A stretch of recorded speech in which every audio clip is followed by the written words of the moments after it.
Hello, मकर संक्रांतीच्या खूप खूप शुभेच्छा सगळ्यांना.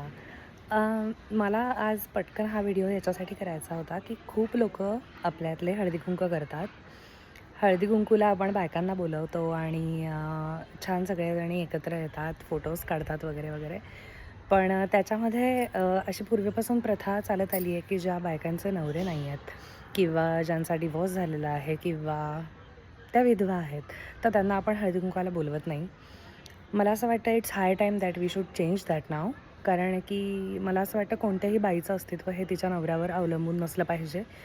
पूर्वीच्या काळी हळदी-कुंकू यासाठी करत होते की एकत्र यावं बायकांनी त्यानिमित्ताने आणि गप्पा माराव्यात, छान एन्जॉय करावं आणि मग आपापल्या घरी जावं. तर तोच मोटिव्ह आपल्या डोक्यामध्ये असायला असायला हवा.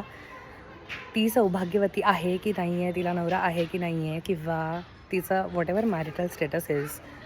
मला असं वाटतं की ह्या सगळ्याच्या पलीकडे आता आपण इट्स हाय टाईम गेलं पाहिजे अँड दॅट्स इट. सो तुमच्या जर आजूबाजूला असं कोणी असेल तर just consider calling them as वेल.